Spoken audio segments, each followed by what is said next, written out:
The plan was I want to try and get work. I have no idea how long that money will last me.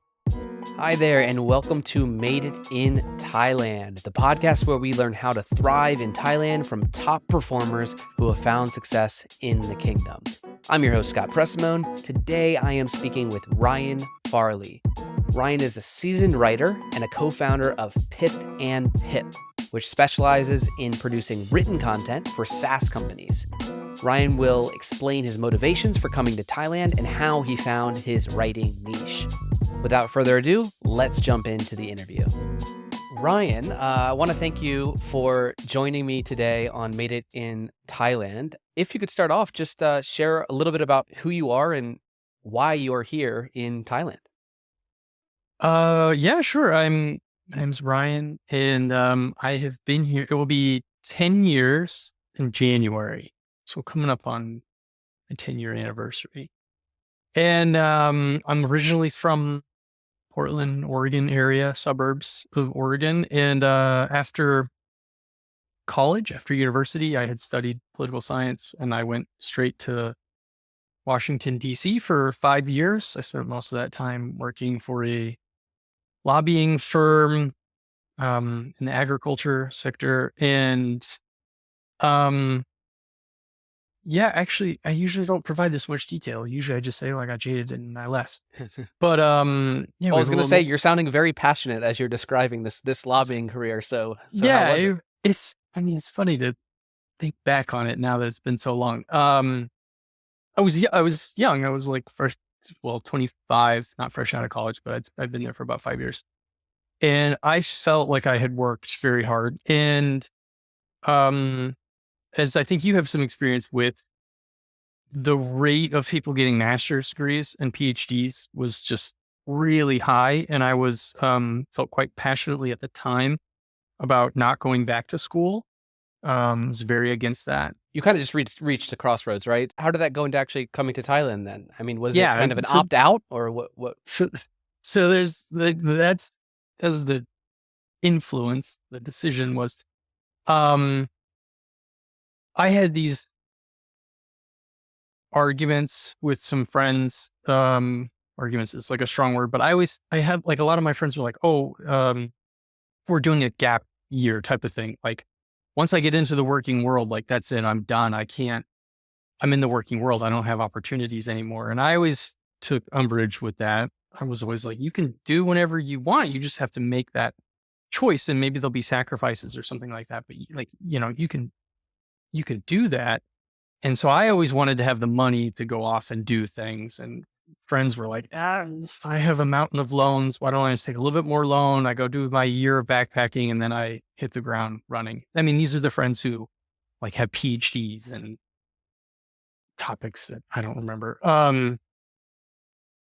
So when I was like, hey, I'm done. And because, DC it wasn't like I was going to stay in DC and like switch career tracks. It was just, there's not much there except for policy work. And so I was like, hey, I'm going to go do this adventure thing that I always said I would do later. And I was fortunate financially for a couple of reasons. And so I think I had, this may be relevant for your listeners, I think I had like $5,500 in 2012. So adjust those numbers accordingly. But I had a lot of experience. I had a lot of experience hitchhiking. So like before I moved to DC, I had done 4 or 5 hitchhiking trips up and down the West Coast and a couple other trips. So there was like kind of a bucket list item to do Route 66, which is famous for hitchhiking 30 years ago, 40 years ago. So I packed my bags and I flew to New York, saw some friends in New York. And then I hitchhiked from New York City to Chicago and did some couch surfing with a friend there. And Chicago's where Route 66 starts. There's a nice Instagram worthy sign that says Route 66 starts here. And I hitchhiked from there to the waterfront in LA. Friends, I got to speed this up because it's not about Thailand, but it's just fun memories of friend has a grandmother who is like a snowbird in Mexico. So she had a place in Mexico, and I got to LA in like middle of October. So then I hitchhiked from LA down to San Felipe, Mexico, and spent 2 months hanging out with my friend's grandma, just running and reading. And then I went home for Christmas with my parents. And then I said, hey, I've been to Europe. I've been to South America. I still have $5,200 left or whatever it was after all that time. I'll buy a one-way ticket to Asia, which was kind of like next on the list, Australia, Australasia, Oceania didn't seem foreign enough or challenging enough. Well, I also don't know how far the $5,500 would have gone in. Yes, that too. Well, and this is a funny thing. That's related there is like, yeah, I mean, that would have been one of the first things I thought. And I do kind of think that is true.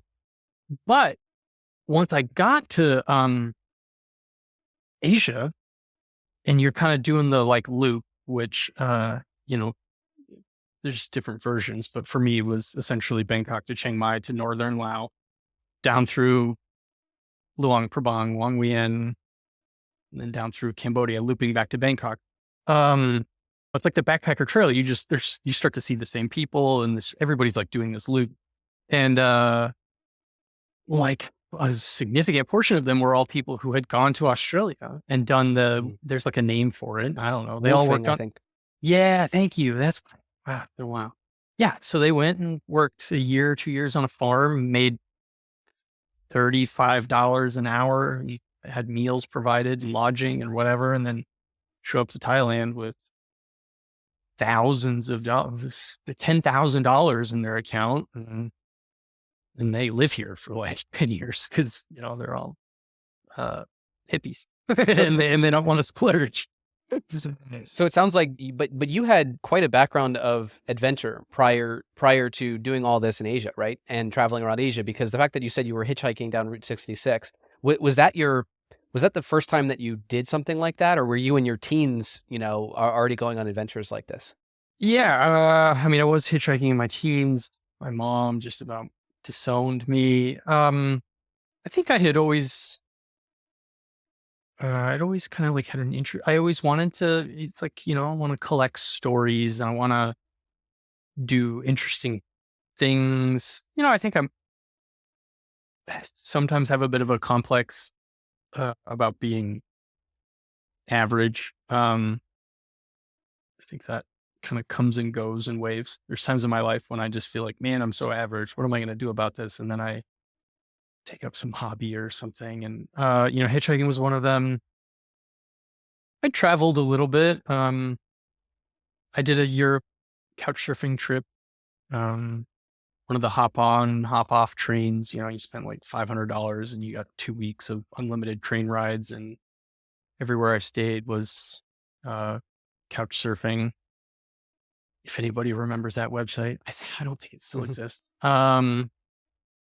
Yeah, so it was a trait that I wanted to cultivate, having adventures, and he was moderately successful. I certainly know people who were much more serious about it than me. But it was a big part when I got here. I came to Thailand with a one-way ticket, and I wanted to stay for like a year. I had this whole thing about like when I was in DC, I had applied for the Peace Corps, and I remember they accepted me for a position in Africa. And I was kind of like, you have great experiences in Africa. I should go. I think I have just like a bias there. I think it's a different type of experience from all of my friends who said it changed their lives. It's just, I didn't want my life to be changed because of like confronting various things. And it was a 2-year commitment. That was the main thing that I wanted to get back to. Peace Corps was like, hey, it's a 2-year commitment. I was like, that's insane. I'm not going to give you 2 years. I'll just go You to strictly 1 year for Thailand, and here we yeah, are yeah, on your decade yeah, anniversary. yeah. I really think about that a lot. I really think that I just balked at the 2 year commitment. And I had friends in the Peace Corps who were like, yeah, whatever, 2 years. Like, I'll do another 2 years. Um, so So came 2 years was here. too long. You said 1 year. Now it sounds like if we're averaging this almost $6,000, then you're estimating that are you going to estimate that you're going to spend $500 a month? Or did you actually think that you would be working or making some income here, whether that be some sort of farming thing like you can do in Australia, or was there any plans for making income while you were traveling? I was definitely trying to find um, work that wasn't teaching. I knew that teaching was like, you could just, you could just, anybody could set that up. But I mean, I had no idea what that would be. To your adventuring thing, I thought maybe there could be some sort of guiding opportunity that's big. Like in the US, there's kind of like almost like a backpacker culture of just like, hey, I'll just go be a guide for rafting or for climbing or whatever. And I tried that a couple times on my loop. There were a couple places that I was like, hey, can I just get some food and lodging? If I stay here and work in some capacity or another. The places that were owned by foreigners, were always kind of like, maybe, sure. Like, why do we need, I mean, we're here. Like, we don't need more of the Western representation. So I got a couple like maybes come back later, which were probably just trying to filter out people who are transient. I did stay for I renewed my Cambodian visa and I stayed with a Cambodian family there for a few weeks, just being their like face guy in front of the restaurant / hostel. Um, but I was like literally just greeting people, booking stuff, just kind of like language barrier. Not that I spoke a lick of Khmer. Um, but yeah, I mean, there's just not a lot of like jobs if you just show up here, like, which is now very relevant, I think, to this conversation, this podcast. So did the backpacking thing. That was 4 months, I think. And I had no plan for the budget. The plan was I want to try and get work. I have no idea how long that money will last me. I guess after I've been here for a while, it was kind of like, oh, this will last me a while. If I was frugal. But the visas were the biggest thing, Mm. honestly. I just started to kind of like, well, I'm going to have to leave the country if there's going to be a visa issue. And so ended up taking a teaching gig, just for some kind of like visa security, The one thing you which, weren't going to do. yeah, yeah, I didn't want to do it. I was like, yeah, but, they do make it easy.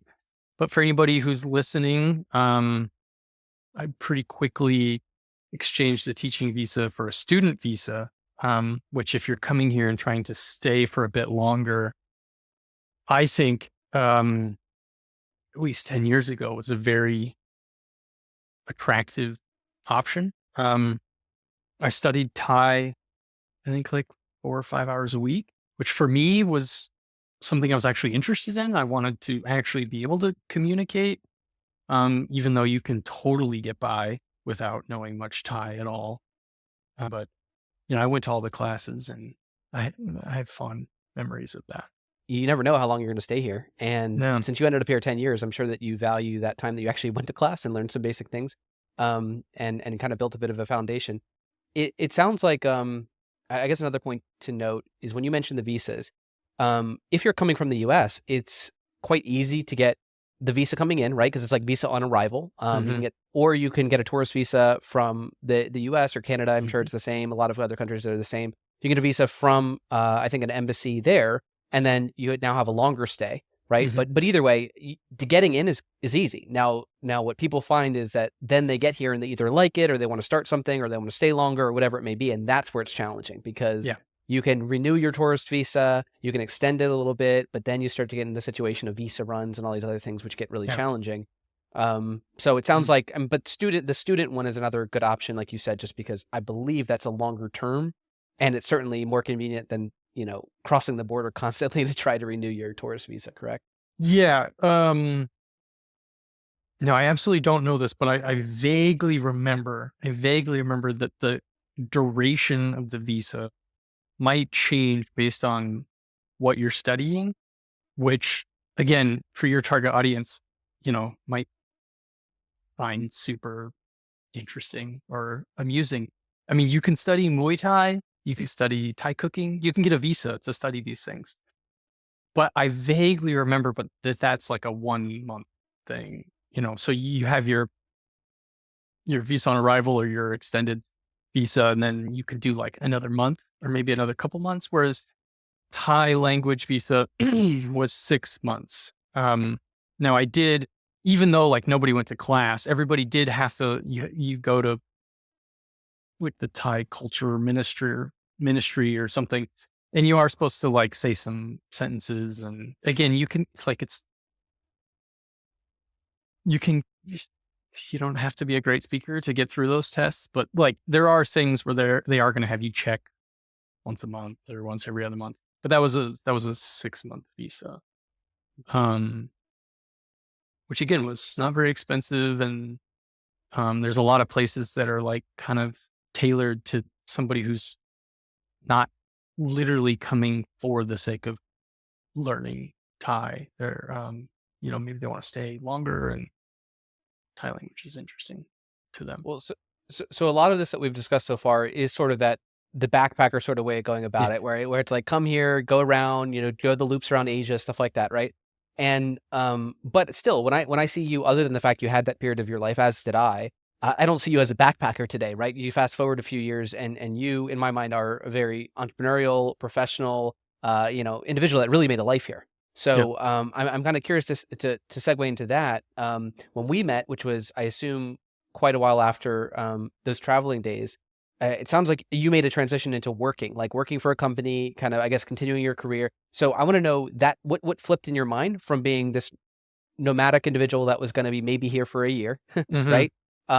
Living off $5,000, that sort of thing, maybe working at some hostels or working at some places to Yeah. earn a little bit to get by, to now saying, oh, I'm actually going to like find a job and stay here longer term. What was that switch for you? Well, yeah, this is a good job segmenting up the journey. So the next thing was that the company that placed me as a teacher, I worked for them for a short period of time, is like what they called a curriculum consultant. They wanted a Westerner to go out to some of these schools and kind of say like, I'm over, I'm checking John and Jane's teaching ability because I am the Western expert in this field or whatever. So that job, that was kind of my first like non-teaching job. It was just for a teaching company. Was my introduction to certain aspects of Thai working culture. Which my wife and I were just talking about this the other day. It was kind of funny. Yeah, if you can, as a pro tip, try to, if you before you're going to apply somewhere, if it's a Thai company, really try to see if you can talk to somebody, or like read reviews. I don't think you're probably going to find much on Glassdoor, but this was the type of place where like you still had a time card that you would like click into the thing. And for every minute after 9 a.m. that you clocked in, you got charged like 10 baht off your paycheck. And the same thing for lunch. But there was also the assumption that you didn't go home until the CEO went home, which was often much longer than 8 hours.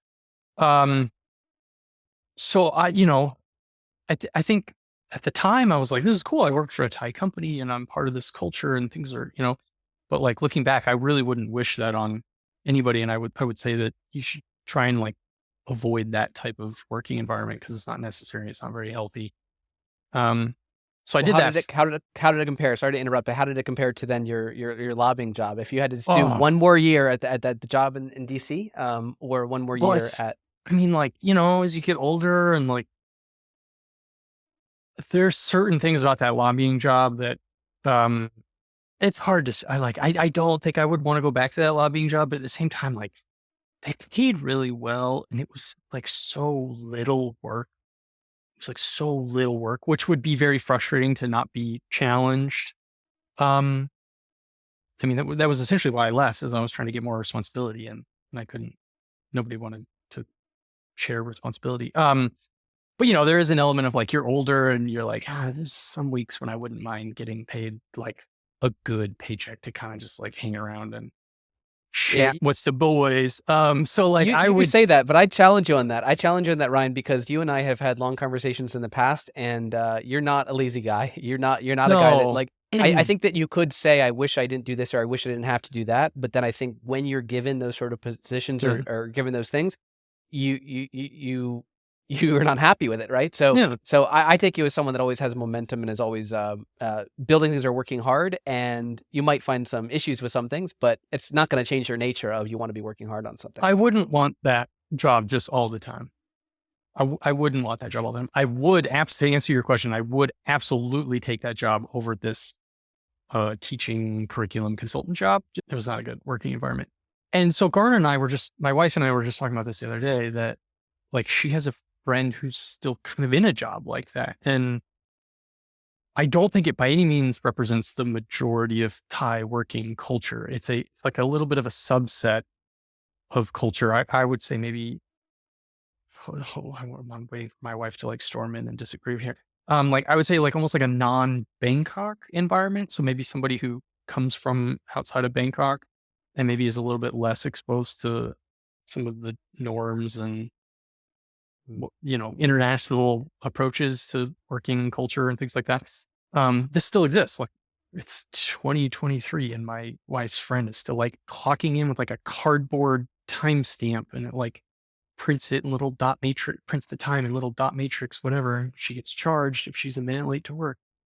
Um, yeah, the sheen kind of wore off after a while, and I was like, this is the newness of it and the excitingness of like, oh, I work for a Thai company, I have a Thai boss, So it always been a dream to do an Ironman triathlon, and so I had been very frugal with that office job, and I went, okay, I'll quit. I'll do this language visa. That's when I did the first time I did the language visa was after this curriculum consultant job. Do the language visa, I'll freelance, and then I can go train for this triathlon, which is like a whole other rabbit hole. At the time, the thing that made sense to me was trying to work um, for a place that had their shit figured out, or was more institutionalized or more formalized, and also wanted to make more, obviously. And so I started working at a marketing agency here in Bangkok, and that was overall a good experience. I mean, like now that I'm been away from that for 2+ years. It's, I certainly think like some of my personality traits made me start to feel like I had hit a ceiling or the company had hit a ceiling or something. And I was frustrated that like I or the company or whatever wasn't getting better, wasn't, to your point, like not being put in a lot of uncomfortable places. It was kind of just like do this stuff month in and month out, and then just keep doing that. Well, it seems like you go through chapters, right? So, mm, going from the I need an adventure chapter after work to I need a backpacking chapter to, so you were going through these chapters. And it's funny, I want to focus on one of these other things that you said, which was it really sounds like when you first came to Thailand, there was a honeymoon stage, right? So mm, it's like, oh, I'm working for a Thai company. I'm doing this thing. I think you've told me you were like driving around in a truck in the countryside, yeah, visiting these places, which can be enjoyable in a certain way too. But then the honeymoon stage ends, and I think it's really easy, especially as a tourist or anything like that coming into Thailand. It's that you really don't know what you don't know at that stage, right? I know mhm, it's cliche, but it's just you're seeing this one sector of the country, country, which is either it's schools that are hiring foreigners, or it's this type of workplace or whatever, and you're seeing that, And that's what you assume it all is. But in reality, it's just the people that have funneled you there. Mhm. So the people that are accepting you for these jobs are going to be say, okay, you get to do this job, but you don't know about the other professional Bangkok organizations. You don't know about the other foreigners that are doing these other things. You don't know all these other sectors that exist out there because you're in this micro bubble.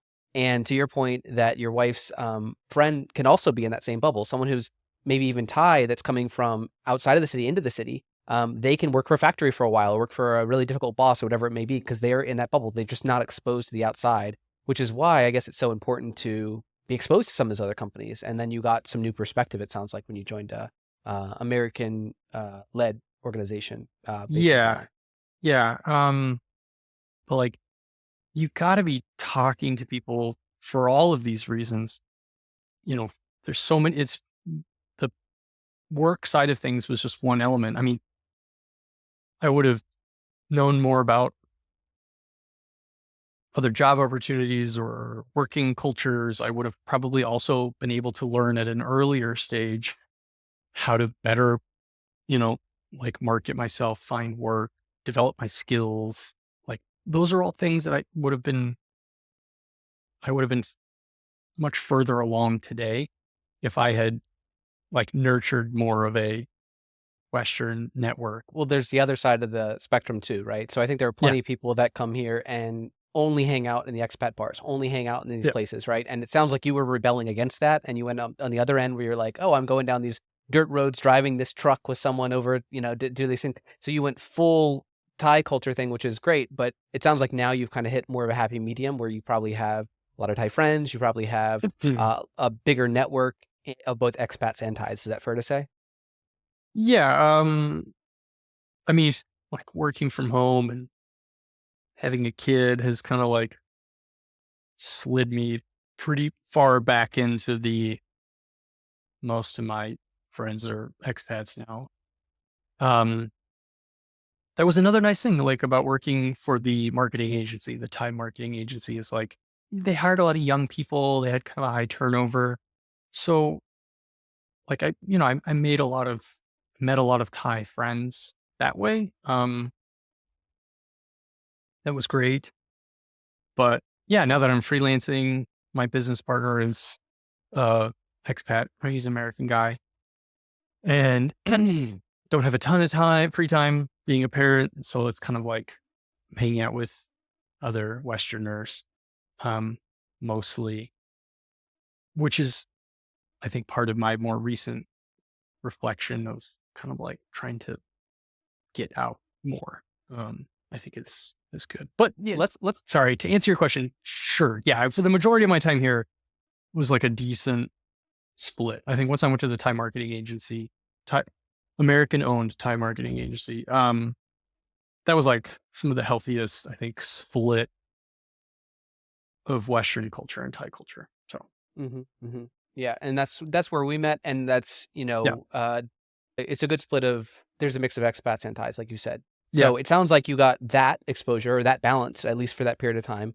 But then you also, you had mentioned that you didn't have the skills that you needed when you Hmm. were first doing some freelancing work, whether it's like, oh, okay, let me start this Wix website or whatever, and you didn't have a Yeah. lot of background in SEO and stuff like that. So it sounds like you picked that stuff up in order for you to have enough confidence to jump off can you explain what you do now? Because I've always known you as a writer. You explained a lot of these things of like, I did this random job over here, but you have a lot of writing skills. I mean, essentially you've been a writer for all the time that I've known you, always expanding that.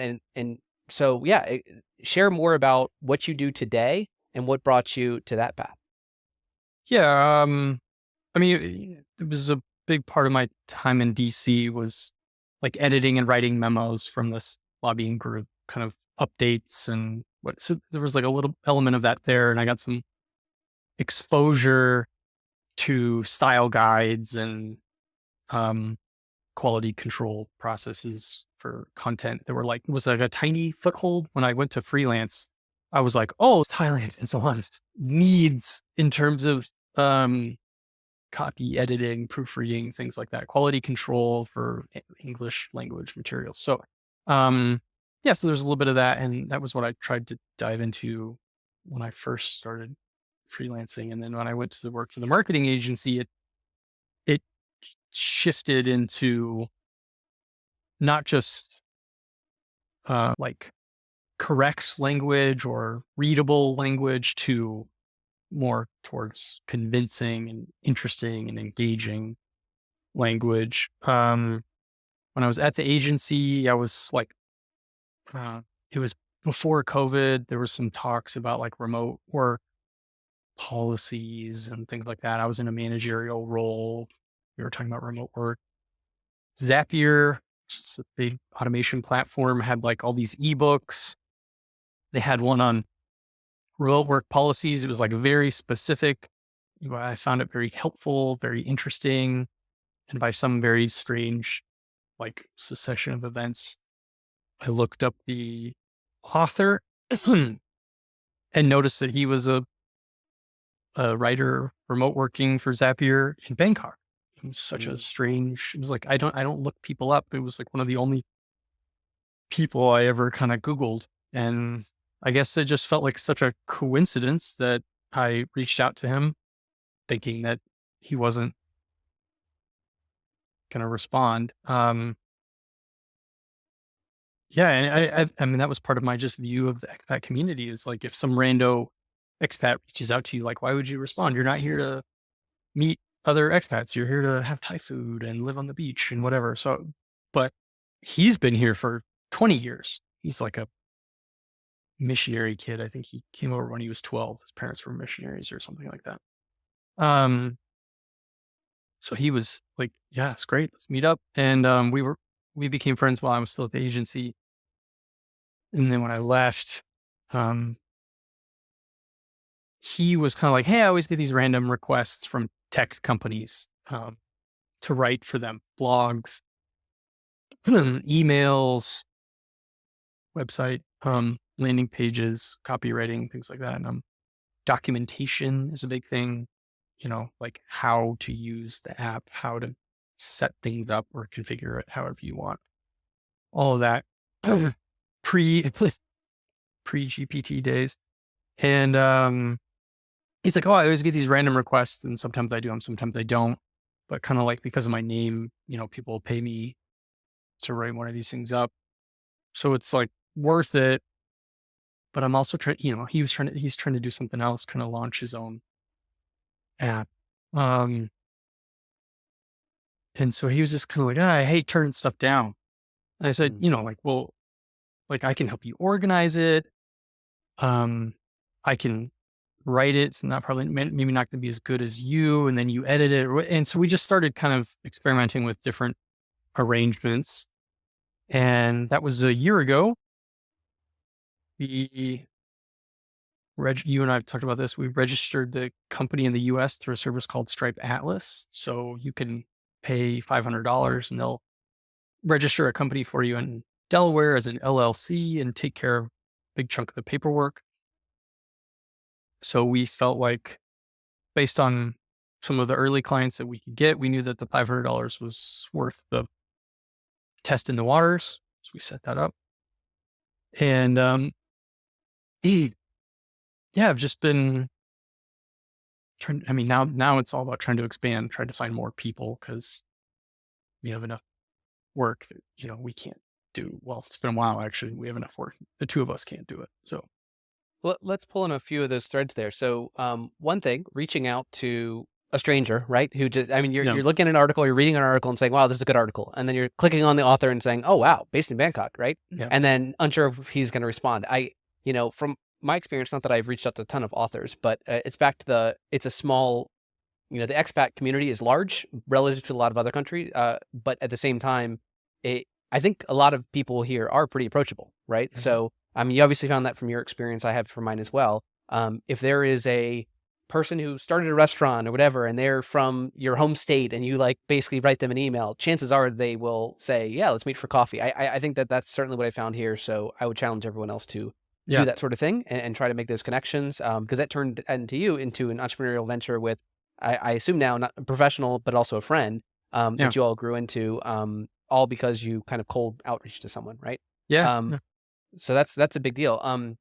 The other thing is that you had mentioned being more results focused. So when you started that business, as you said, there are a lot of companies out there, and there's tons of agencies that offer execution-based things. And but it can be a big challenge because it's very commoditized. Is the way I put it. I mean, it's very similar to what you said before. If you were doing copy editing or just making sure that I'm not saying you did this, but there's a lot of Thai menus that are have kind of Yeah. silly English translations to them. And if you're fixing things, if your job is to fix things, then you're a commodity. It's kind of like, let me find someone in Fiverr, let me find some random foreigner to make sure I can get a check done, right? But you had also dabbled in there in the mentioned making something convincing, right? Figuring out how to write a good subject line, figuring out how to how do you convince someone to take an action? The marketing side of things, the persuasive side of things, and when you build that skill set, which I think probably uniquely positioned you to be able to offer more and offer more value, meaning get a non-commoditized price. So is that fair to say? I mean, because you're selling yourself short a little bit by saying, "Oh, I'm not as good as this business partner of mine, but I can do this." But I'd argue that over that period of probably a few years that you had worked at a marketing agency, you had built up some skill set to actually be able to properly write copy that gets someone to take an action. And I'd assume when you know how to do that, you don't just want to just turn out, or you don't just want to produce copy for the sake of copy. You want to produce it for the sake of getting someone to take an action. Is that fair to say? Yeah, I mean, there's a certain amount of imposter syndrome, but also the reason that Matt was clearly better than me in the early stages, if not still today, it's just that he had spent his entire writing career in a very, I mean, it's not that specific, in the startup world, and whereas like I was writing for the tech world, but in a very different part of the tech world. Like I remember him and I still kind of argue about this sometimes. Um, which comes back a little bit to your performance thing. Like in the startup world, specifically the startup world, not I'm talking about like writing for Slack. Slack, it's owned by Salesforce. They're a $1 billion company. Well, no, tens of hundreds of billions. But in the startup world of like me and these three guys launched this app, there is a little bit of a tone and voice that was not the tone and voice that I had practiced. And so it's a very conversational tone. It's a very conversational tone, which at times can be a little bit wordier. So you're writing a blog and you're writing it more like you would talk, and you're throwing in stuff like, let's say as an interjection, um, you want to build X. Say you want to add this, and maybe you want to do this other thing. So you might, like that to me, that would be like one sentence. I would cut out a bunch of stuff there. I would cut out interjections. I would cut out question. I would just say, do this thing. But we're just getting a little bit in the weeds, but like in the startup world, that's just much more of a thing. And to the performance stuff, we were pitching clients on, hey, give us access to your Google Search Console, your Google Ads, your Google Analytics, your MailChimp, your HubSpot, whatever. And we'll write stuff and we'll look at it. And I think a lot of clients realize that when we promise to look at it, that's something that a lot of agencies may not do, just because it adds like a surprising amount of time and complexity. And so a lot of people don't do it. They just go, oh, we're going to write you the thing. We're going to write you the thing, and then we give you the thing, and then we write you the next thing.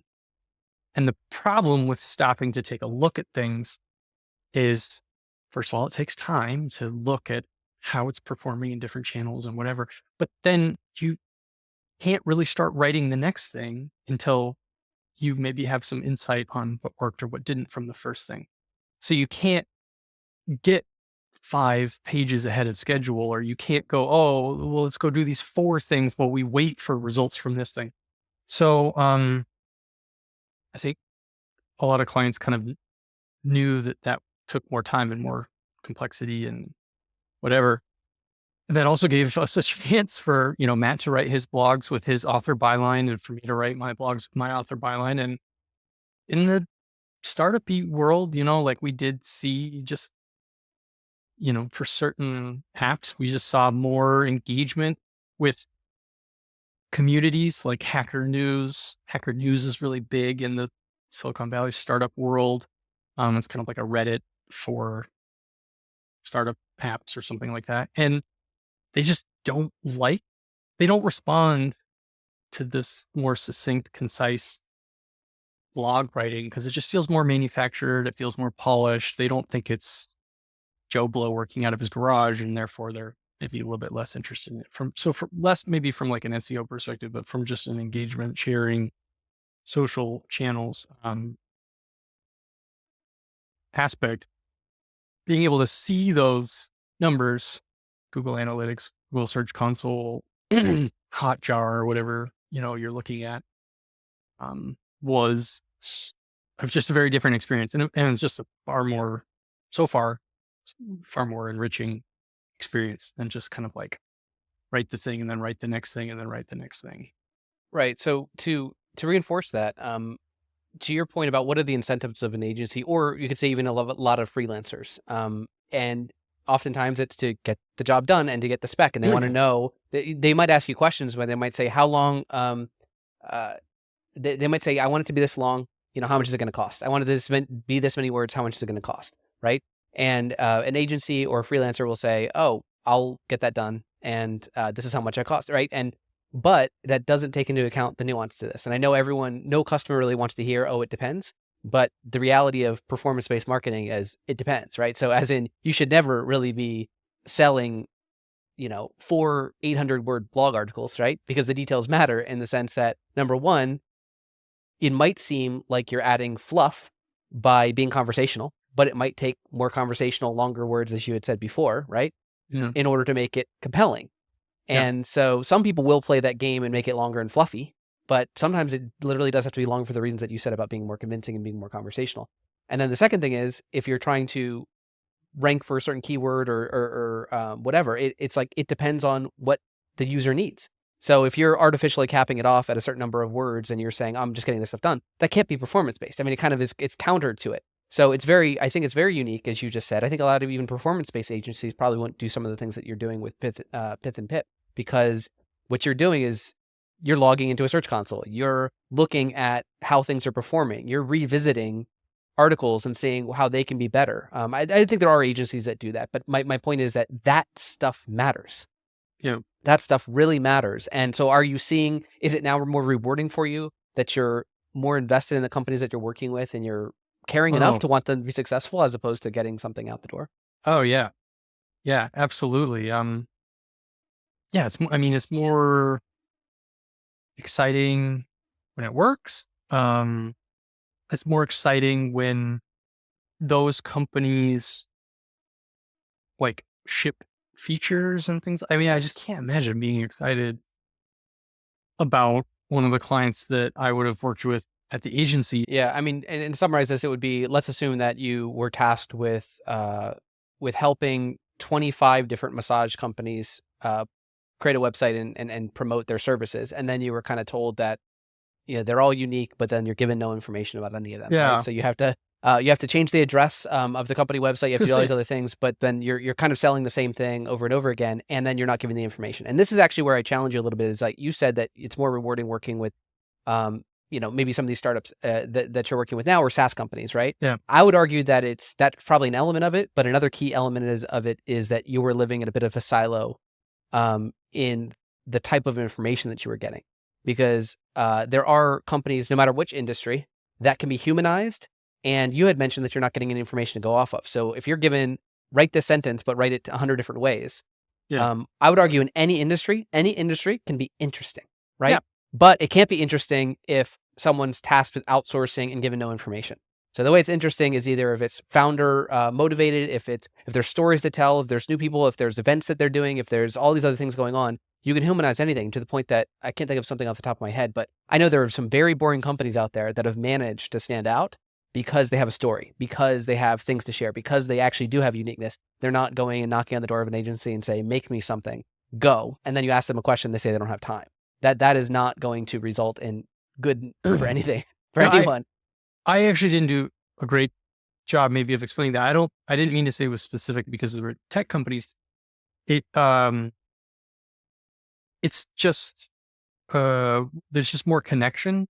Like at the agency, you're working with project manager or support representative or something, somebody who's funneling a task to you. And maybe you even do have access to the request, but it's probably email based. And it's very much like, I need this thing, you know?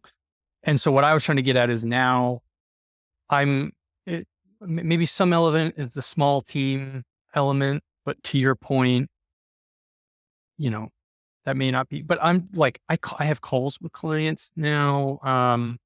Yeah, I And want to. I Sorry. know them. I think that's kind of the thing is like, that's part, like, I'm trying to think. Oh, okay. Here, I have had a client that I just was not a good fit client. And just, they were so set on their approach to the way they wanted to do things. And it just felt like so unrealistic and crazy that, and this is with Pith and Pip, this is with the new, more rewarding situation. I mean, I hated calls with that client. I hated doing their projects because I just knew they didn't believe in my advice and their ideas were bizarre. Um, so yeah, one puzzle piece is just being more connected and having more of a back and forth, more of a conversation about what you're doing rather than the commoditization that you mentioned.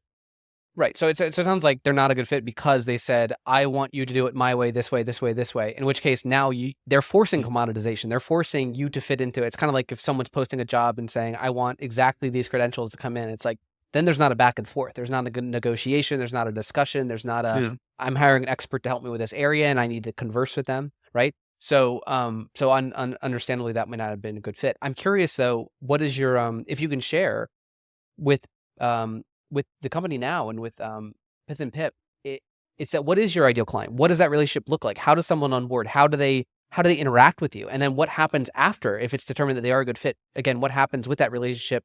How do you engage with them on a regular basis? Can you share a little bit more of maybe an ideal client situation for you? Uh, I think we're still trying to figure out what the best fit is, which is like an interesting conversation because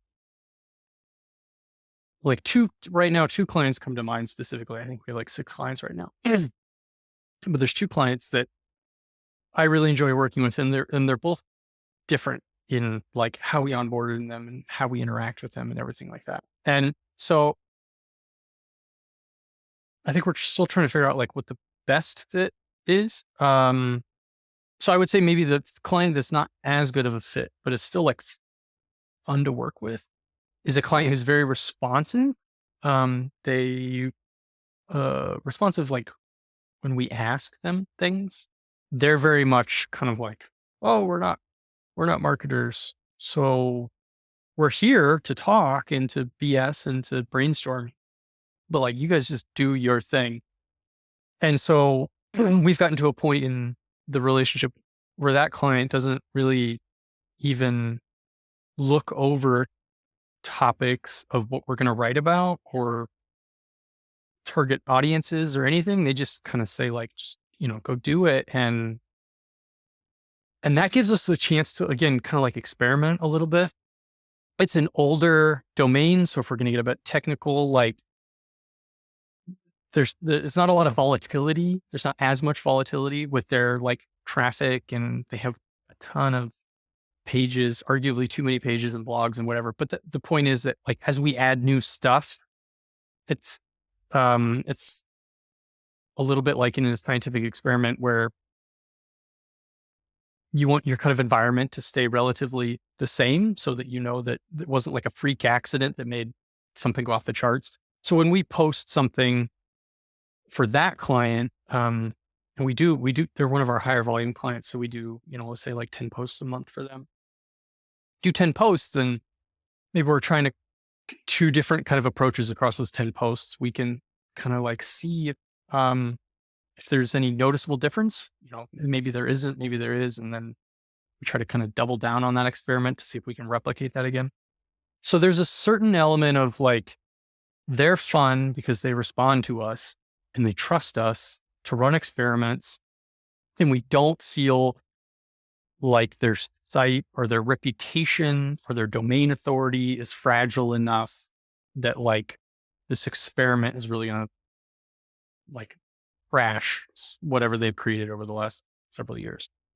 The converse of that is we're working with another app that's very young and a team of like 3 people. They have more of an idea around what they want to talk about, what their brand voices or their story, things like that. And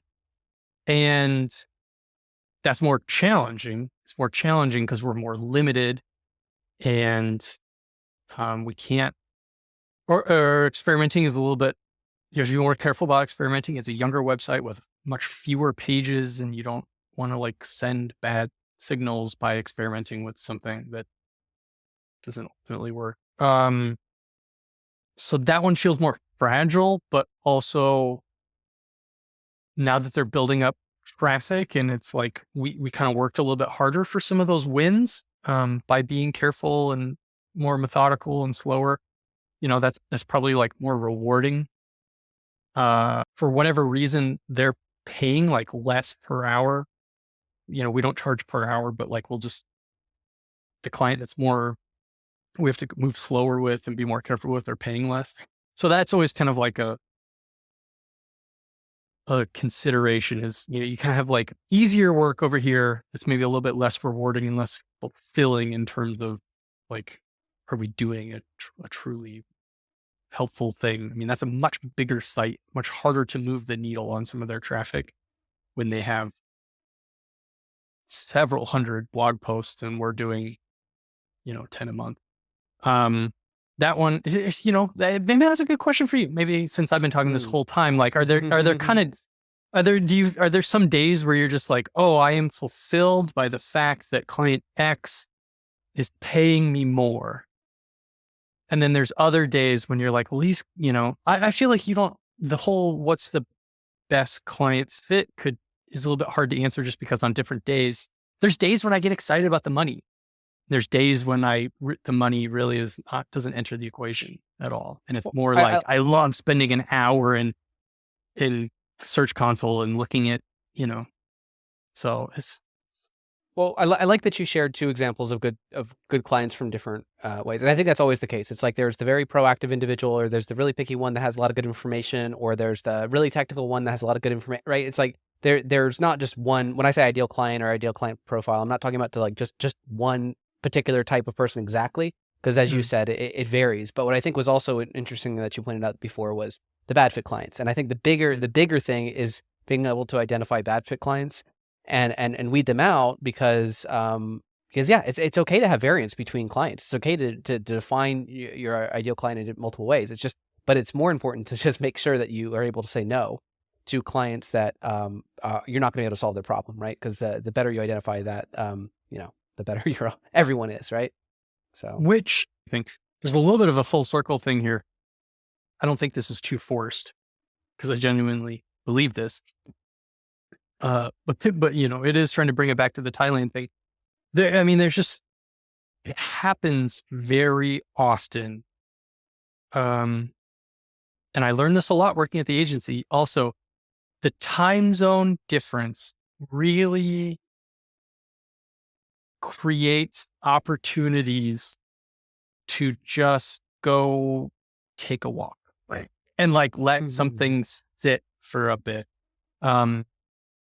Especially as a writer, I'm sure that maybe you experience this too. It's maybe different per se, but like you just get a lot of feedback. You get a lot of feedback, and there's no writer who just makes everybody happy. That's not how writing works. Some things work for some people and some things don't work for other people.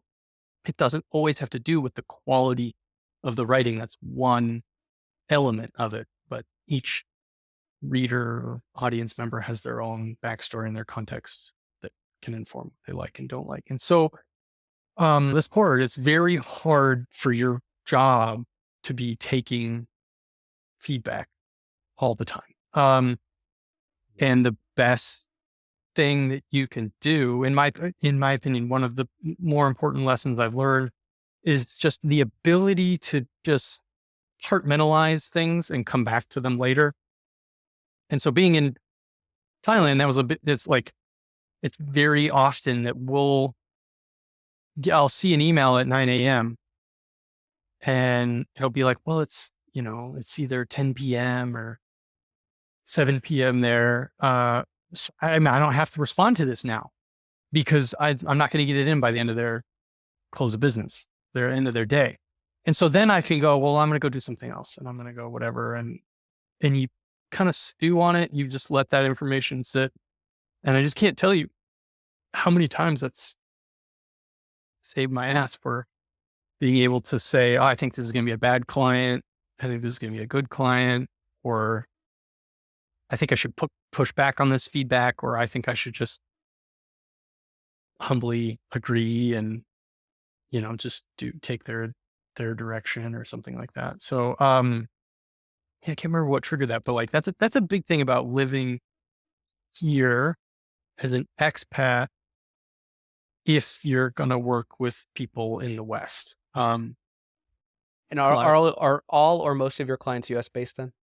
One of them's UK, and all the rest. So two are UK based, and the other four are US based. So yeah, it's a really good point, and I would also draw it to the benefit to clients as well, right? So as you said, I hadn't thought about this. It's like the time to say I'm gonna step away. yeah, And there's not this thing of like someone's knocking on your door, assuming you were in office or something like that, at 4:30 trying to get some deadline. Things naturally have to be a little more organized. They have to be a little more planned out.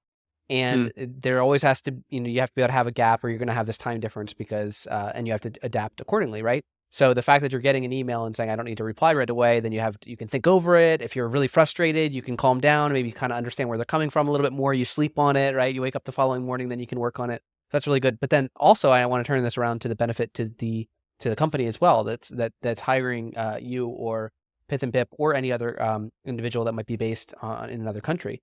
Is that you do get to wake up sometimes to a new piece. You do get to wake up and it's ta-da, the thing is there, right? yeah, And I found as a client, I've sometimes gotten that with people I've worked with, and it's just like, oh wow, the design is done, or oh wow, that new thing is done, and it just kind of pops up out of nowhere, and it restricts you from, as a client, it restricts you from focusing on unimportant things, and and not only is their ta-da moment feel good, but you have to operate differently when you're working with people in different time zones. And I would say a lot of that's for the better.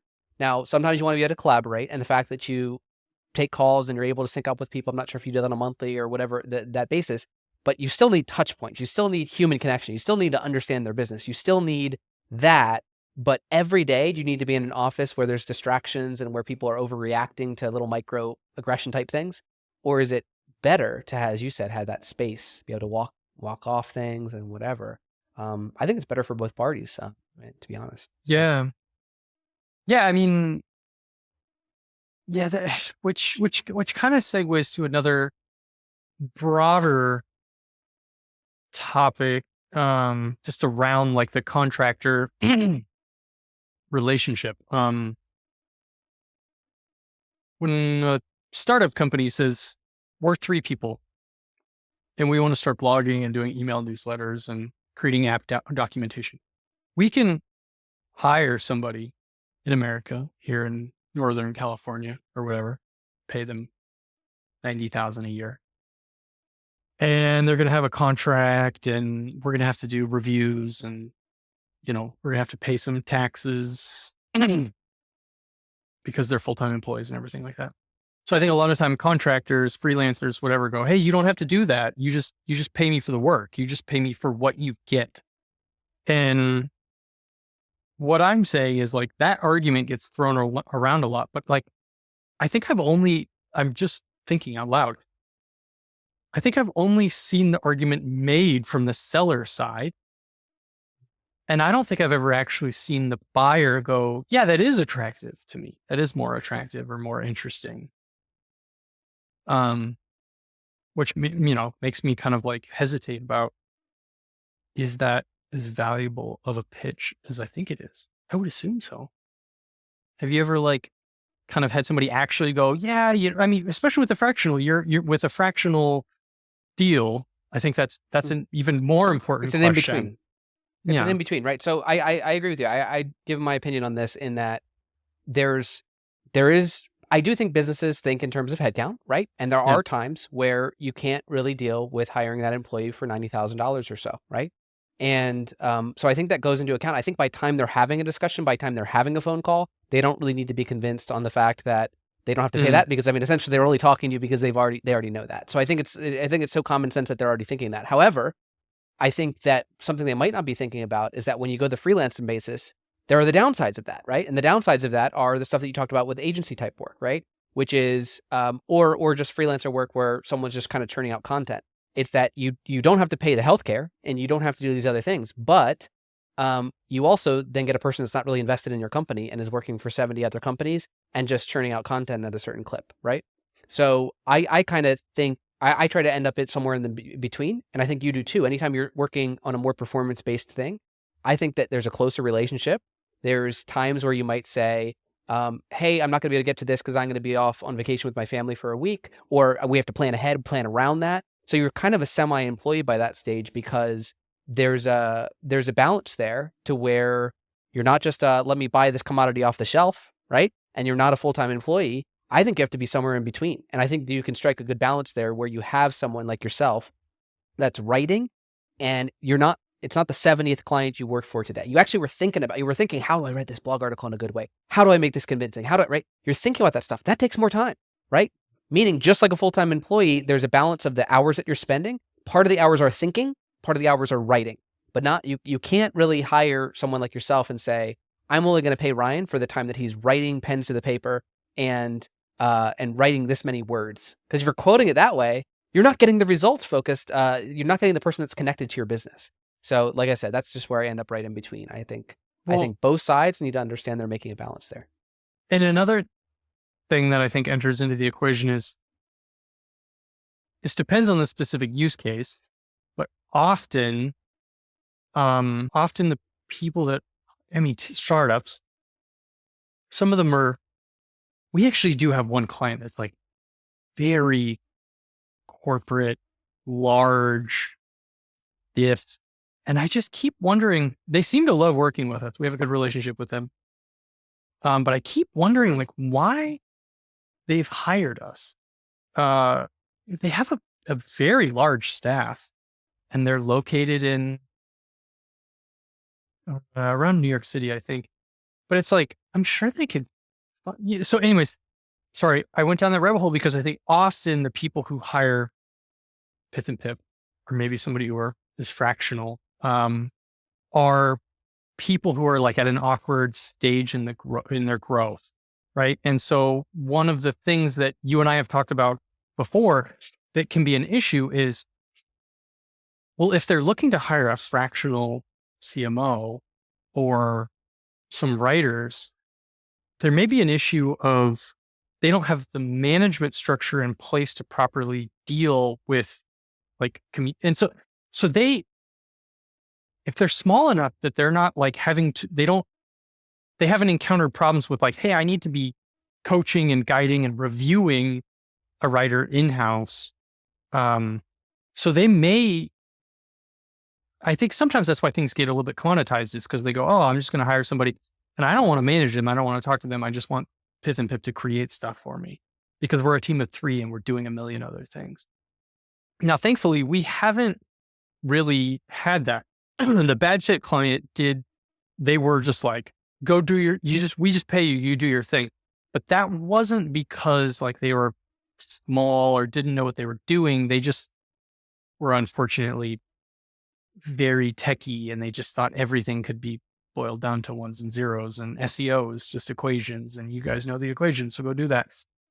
But the relationship thing, because, as we've talked about, like you often don't want to be talking to the CEO because the CEO is going to cancel on you. He's going to be busy. He's not going to be available. But those are also the type of people who hire people like you and I, or somebody who's, not got the manager in-house that they can delegate like managing the project to. or Yeah. somebody in-house that can manage Yeah, the I project. think you nailed it. I think it's a really it doesn't even matter if they're a person business or a 50-person business. I still think that there's always those stages of growth that are really tough to take to the next level, right? So you either haven't grown out a content marketing team or you haven't grown out a whatever team and you don't know how to, right? And that's a big cliff to get over, right? So it's kind of like, I know I need this thing. I've read this book telling me I need a lot of content or whatever it is. And it's like, I don't even know where to start, right? And I think that Pith and Pip is a great option just because they can run into like, okay, I can work with a person. I can talk to one of the founders of this company that are going to care about me and going to help get, and then help hire the writers. Even if they're not doing all the writing, they're going to be overseeing it, similar to what a middle manager might do in my organization. But I can't even imagine taking on a middle manager, right? Yeah. And to only briefly talk about the fractional CMO thing, right? Is that, yeah, what I do as a fractional CMO is coming into a business and helping them build out an internal team. And that's because I think that's such a painful process. I think oftentimes companies need to get to that process and they need to reach that because, you can't always be a 3-person business. Eventually you are going to have to build an in-house team, as all successful businesses have over time. But there's a tough intermediate period where you have to figure out how to do that, right? No. And that's where I think Pith and Pip come in really, I mean, because someone like me, I'm not a writer, right? But can I help to start to form out the internal team organizational structure and then start to see where we can freelance with individuals or work with a content-based agencies that are going to pay attention to details. And then am I going to know enough about how to select that person? So you're starting to kind of grow to, you're helping them, you're invested in their company and helping them reach that next level. That would be really hard for them to do on their own. But I do want to segue that to one final question to you on the business side, and then I want to jump back to something else you had said. But it was around, you've talked separately to me about the challenge of writers, right? And you said, why would they hire us versus someone else, right? And I wouldn't underestimate that it's really hard to find, number one, good people. I've done recruitment for companies based in the US, right? And it's really hard. I mean, I go through tons of interviews with marketing coordinators and other things, and it's really tough. And I'd assume it's very tough to find a good writer as well. And I think you've probably experienced that too. So I'm curious of your take on, as you're getting more and more successful, you have clients knocking on the door saying, we want to work with Pith and Pip.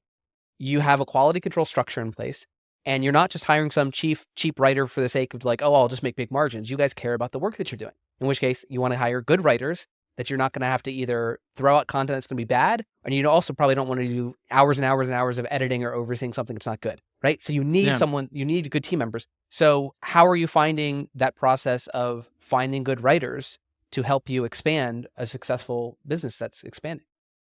Yes, I mean, you asked at the wrong time because a couple months ago we were doing okay.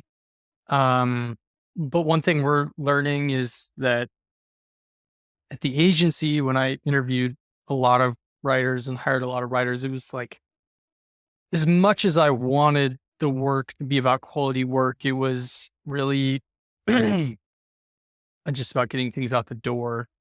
And whether I consciously realized it or not, that kind of just became what the hiring process was just getting people in who could reliably get stuff out the door. And then hopefully trying to also find people who cared or were smart or whatever. And I think just kind of subconsciously was focusing on the former. And now at Biz and Pip, there's just so much more to it than that. So, we had found a couple of people who were doing like okay work, but that was a very specific type of work, specific type of writing that we were giving to those people. Then we gave them something else, and what we got back from them was not usable. We had buyout fees, and we had to use them. If something if we just can't use it, then we're going to pay a much smaller rate than if you had finished the piece altogether. We'll still pay you because that's what we found as freelancers is like, it's not always the freelancer's fault or, whatever, so pay them like $100 for whatever their time is. And just say like, hey, this is kind of the end of the relationship.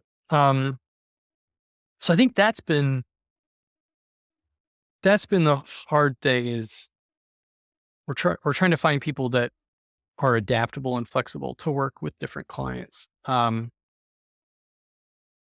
we haven't really had any luck there recently, but also it's like a little bit of an EMIS revisited thing. Like we're not giving that problem 100% of our attention, and that's not, so it's not going to get solved, because we're not we're not like really, really deep. We're not, ideally, we would just spend a month not doing any client work and just recruiting writers and providing feedback and weeding out good from bad and whatever. But, we've got 6 clients on the roster. So that's, it's actually been a very active conversation this week. And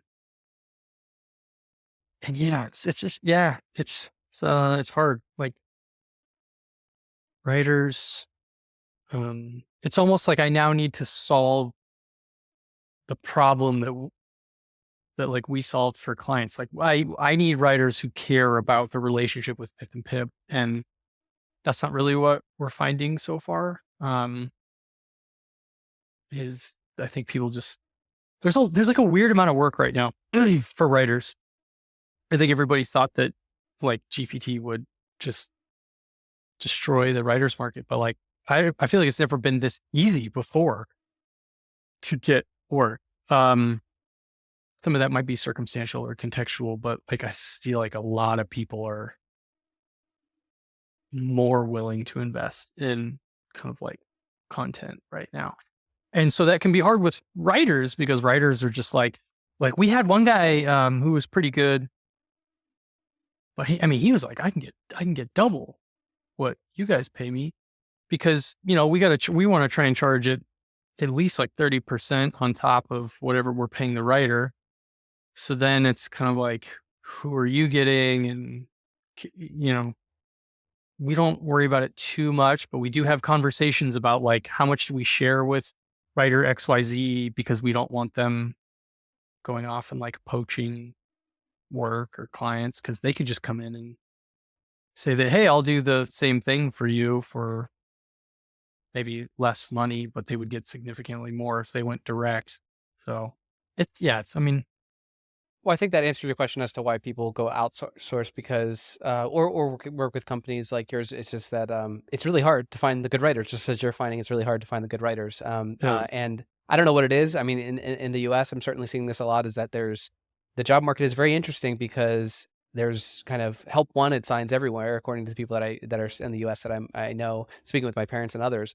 And help wanted signs, more work that can go around, and then the prices are really tough because everyone's demanding these really high salaries. So everyone's dealing with that around the board, and it's a really tough challenge to solve. I would love, and this is like I have to go soon, so let's not go down this rabbit hole. But like these teaching agencies, I don't know what the situation is post COVID, and it's been 10 years. But like when I was at a teaching agency, you had all kinds of people coming in. You had app developers and you had writers and you had musicians and you had all kinds of people come in to do 6 months of teaching, or maybe they ended up saying 2 years of teaching or whatever.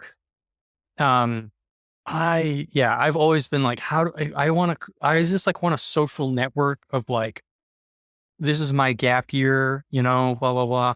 And I just want, it's like a little LinkedIn. I want a little LinkedIn of all these people on gap year and just go, hey, did you study marketing and like you are good at writing? Because you do your teaching thing and I'll pay you to, like maybe you could only do 1 article per week. But if you're like a legitimate writer or something like that, and you're out in BFE Thailand teaching, you're the only expat in your city, maybe you don't have a lot to do. I was in a town of like 5,000. We had 1 street light. I was the only person there, like I wasn't doing a whole lot of stuff. So I would just love if there was like a little LinkedIn for those people, and I could just, it was a Fiverr LinkedIn thing so. Yeah, well, I mean, two quick shout outs, and before I have my last bit of question for you, is number one, you mentioned in passing a book, The E-Myth Revisited. So great book recommendation. You said the name of it. I'm not sure if people know that it was a book, but a great book for anyone that's entrepreneurial and looking to systematize their process a little bit, because it might seem cliche to say become more like McDonald's. McDonald's kind of has a negative connotation, but if you start to think everything is a system, the most successful businesses, even creative businesses, need to be somewhat systematized to work effectively and profitably. The other thing is kind of a shout out to a local company here, Web Courses Bangkok. When you mention attracting people that are kind of in their gap year doing something, Web Courses Bangkok is sort of one that attracts more of the marketer web type focused people. But something like that in terms of for the copywriting, it's like someone who has interest not in creating a website, but interest in or marketing, but interest in marketing and writing. That it's like that's the type of way to pull people in that otherwise might have gone into the whole, oh, I guess I have to teach for a while sort of situation. Now the last line of questioning that I have for you is just around the personal side, because I heard you say this, and obviously I know this about you, but you have a wife, you have a daughter, right? Yeah. And I want to quickly touch on that, is that I actually went down the rabbit hole of some YouTube channels and stuff here, and there are a ton of YouTube channels on some people that are on holiday and have some mistakes and buy some bulls and land for someone in need, and run down all these terrible paths when it comes to relationships in Thailand. Yeah. And you didn't do that. You have a very successful marriage. And I'm curious if you have any tips or recommendations around that, of how you had a successful lifestyle with obviously people that are culturally different and have different backgrounds, as well as how you found raising your daughter, who's, Oh man. So I met my wife on Tinder. I'm a big proponent of dating apps. But I mean, that's a person to person thing. I just feel like I enjoyed dating. I enjoyed the mystery and the surprise of dating for dating's sake, not for like finding a lifetime partner's sake. And I just genuinely believe, as I don't know, cliche, or maybe some people somehow take issue with this or think it's problematic, but like, just like being able to say who you are and filter out somebody based on who they said they are, was helpful for me being in Bangkok. Dating in Thailand can be weird and exciting and fun, but like, I was at a stage in my life when I started dating my wife. I was at that point like 30, I think. And I was like, I did not want to do casual dating. I did not want to spend 6 months trying to like get answers to very simple questions. So I was just like very forthright. I came right out and said, who I was and what I was looking for. Probably a lot of people weren't interested in that forthrightness. And yeah, I just looked for somebody who had, said some things that I thought were good signs or whatever. So I don't know with that. I think like Tinder had just started when I was here. Now it's much bigger. So I don't know if Tinder is your best option or if there's other apps or whatever. The expat community thing comes back into play. Like, just friends of friends. If you're friends with expats who have extensive Thai networks, that's I think a really great way to like meet people. But in terms of like cultural norms or communication stuff, well, I don't know. I feel a little bit on the spot. I'm trying to think if there's a little. Yeah, I mean, it was. I think, I don't know if this is specific to dating or courting in a foreign culture, but it felt like there were a lot less problems or arguments until there were. It's almost like the 0 to 100 miles an hour versus like maybe being in the States, it was just like a 30 miles an hour all the time of conflict was just like always at a certain level. Whereas, I think that in Thailand, sometimes it's like there's a culture of everything is fine and everything is okay. We're just in the moment. And then maybe you hit like a speed bump once every whatever period that is, 6 months or a year. And then all of a sudden it's just like the sky is falling. And maybe as a Westerner, it's like again, I don't know if that's a cultural thing. That was a little bit my experience and is overall something that I'm still coming to terms with. Is like, I'm just like, I always want to be improving and dealing and confronting. And I just always want to be talking about let's optimize, let's fix and whatever. And like definitely being in Thailand, that can be difficult. Thai people are not super pumped about that. Like, why can't you just be happy with what you have? Why can't you just be content and satisfied? Yeah. I would love that. That would be great. But I wasn't raised Yeah. that way for 20 years. That was not the way I was raised. I can't just change. I can't just flip that switch. So that was one thing. Kids, I don't know. There's like some ups and downs, and like school stuff can be hard. God, we could do a whole podcast about schooling. Just because, at home I would just send my daughter to the school that's 100 meters from my parents' house, and that would be that. I may not love everything about that school, but in terms of like really what they're getting, I would just address that in family dinners and trying to say, maybe you don't have to accept X and Y and Z or whatever. And that would kind of be the end of it. But here it's like, you have fantastic schools, but then you have to pay for them. And I don't mean like these ridiculous, like $50,000 a year international schools. For anybody who's listening, I think that's a crock of shit. I don't think those places like are really providing you much other than a name on a resume or a reputation or something like that. There are places that, again, you have to pay for, which you don't have to do in the West, that are more like, a few $1,000s per year or something like that, to get a better education. That's cool stuff. I'm talking about that because we're there like right now. We had to decide what school we want to send Ezra to, literally this week or last week. But I don't know if you and I have ever like talked too much about Thai healthcare. I think Thai healthcare is fantastic. So like the pregnancy, speak of the devil. I feel like all that stuff was fantastic in terms of pricing and service and what we got. What's this? You remember me? Can you say hello? Hello. Ezra, do you remember me? Hello, hello. She's very shy. Are you gonna shoot Scott with a squirt gun? Pew, pew. Pew.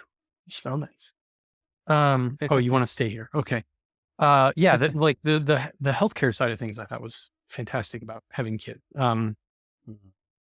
Whether it's this pregnancy and birth or pediatrician follow-ups, and we've had some health issues, and it was like we actually had to go to the emergency room a few weeks ago, and like the emergency room was empty, like we went straight in and got help and immediately, and I think we paid nothing. Like if we had zero insurance, it would have been like $1,000 for like a 5-day stay, but we had insurance, and we paid zero. Yes. So that's fantastic about being a parent and having a kid in Thailand. I don't know. What are some other things? What are some things that come up for you other than schooling and like healthcare?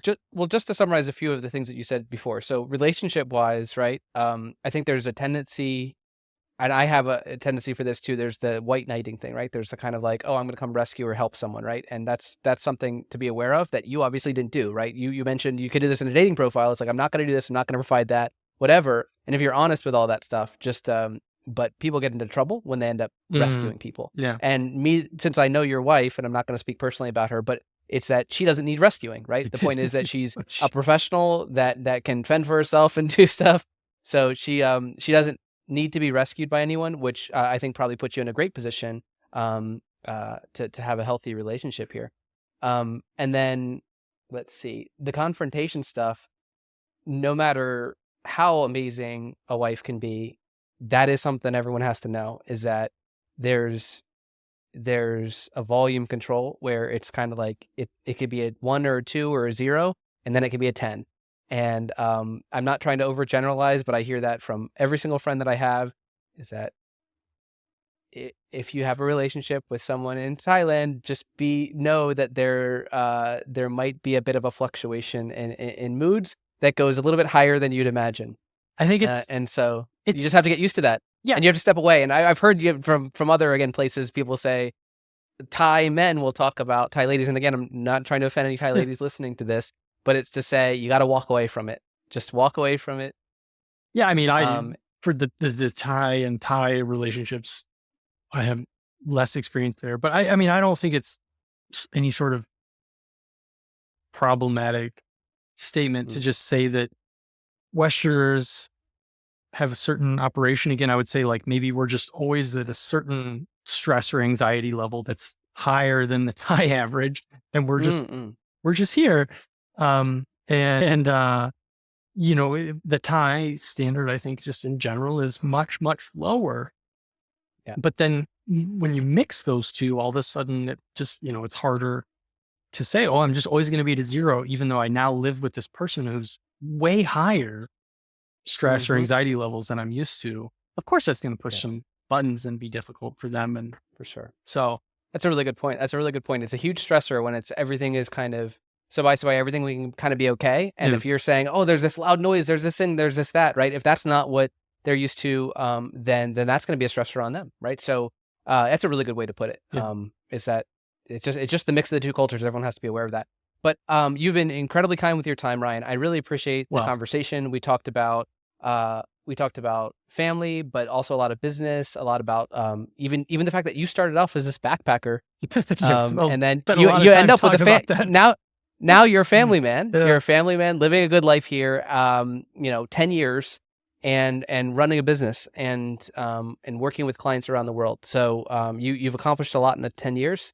And I'm sure you've learned a lot and you've shared a lot of your stories with us. So thank you so much for taking the time. Yeah, I mean, I like the story side of things. So there was a lot of stories about some of those non-starting a business years. But yeah, I think it's again, that's an interesting part of being an expat here. Is everybody's story is. There may be some similarities in the backpacking loop and the teaching and whatever, but there's always little nuggets of everybody's experience was different. Yeah, there's a learning curve, but once you get it and you get on the other side, you can make a good life here. But it's important to not be green. I think that's a term for that, right? When you fresh off the boat or green or whatever else, it's that you get really burned in that first year or two until you like catch your grounding and feel comfortable and meet the right people and get exposed to whether it's the right YouTube channels, the right podcast, whatever it is, then you can start to get it. And when you start to get it, things make more sense. But the longer that you avoid understanding the difference between Thai and Western culture, the longer you avoid not confronting relationship differences and things like that, the longer you avoid not looking and better understanding the job and marketplace, the harder it's going to be. So, but it's been great, Ryan. Thank you again. Thank you for sharing yourself and all the stories with you and your family and Ezra there. And I'm sure we'll chat soon. All right. I'll talk to you soon, man. Well, there you have it. Ryan shared how he overcame imposter syndrome and how he adapted his writing style for the startup world.